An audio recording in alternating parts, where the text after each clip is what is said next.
Time check guys. 11:52. 11:52. Buhaw naman po ko. Ano na pagkugugig. Wala rin medyo oras. Buhaw naman po ko. Init na guys.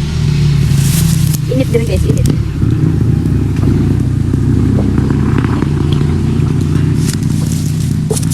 Yung pa ko. Matis kaluwa. Pino mo tayo. Kung gusto nyo, ayaw na lang kung na. Ayaw na lang ayaw na kuha ng pino kay hindi na ako nagpapasawmay. Kung paspas mo tubo ang sagot ko, ako muna paspas mo tubo ang sagot. Diyan, din ako ng pino. Di naman, pag ni mo tubo ni humay. So, nigbusog ni dya. Absent siya dya. Nigbusog ni dya. Siyempre, dagan paligpila ka. Isa ka buwan.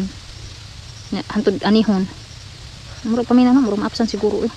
Kaya pilar ba tubo sagot in taon guys, kinapaspasan. Hindi si mana, na taas na kadyo. Hindi kasunod si mana, na upat ka si mana.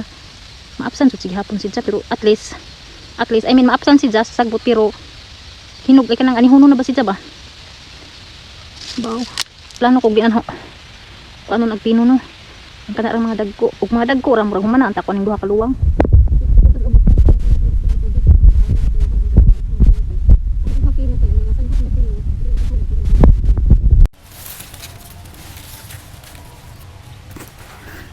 Inom sa tag tubig kay murag uhaw kayo.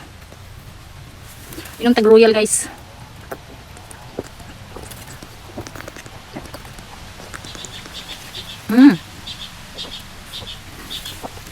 May something. Uy. So, time check. Time check is 11:20.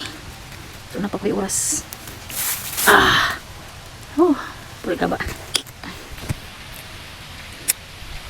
Pupot yung comment sa kaluwang guys. Pastilan dolor. So, alas 11:55 naman guys. Mauli na ko guys kay maniudto na pod. Di na ko magkuwataw kung mama kay init raban sa pakta si mama padung diri. Hinuundol raban. Pwede ra ganing mo tawag si mama. Muli na lang ko. Kay gahapon igod jud ni uli ko pagabot na sa sa kural sa Mumbai sa gate. Si mama pud padung na padung mo kuha na diri. Sa una naman day kadi ay tawag man ta ko nimo. Timing putug hapon ni uli ko nagkatay hunti dyan. Yung kung saan marong sa hanga mura man jud mura na jog kumuto na huntian. Muto muli na ko kay wa pa ko kadag tubig gahapon. Kumuli na ko ug sadto pagani mo balik na lamang ko. Igod jud diabot ko sa balay alas 12. Diya timing pud si mama nagpadung na ha. So muli sa ko guys, mobalik ra pud ko unyang palis para humanon jud inahong isa kaluwang karong adlaw. Di pwedeng kinahang lang humanon ho karong adlaw ning usa kaluwang. Di pwedeng dinhi humanho guys kay kapag daghang naghuwat dito sa ubos. Naghuwat nga luwang. So muli sa ko guys. So muli sa ko guys. Bye. Ingat. God bless. Kamot sa nagkamot.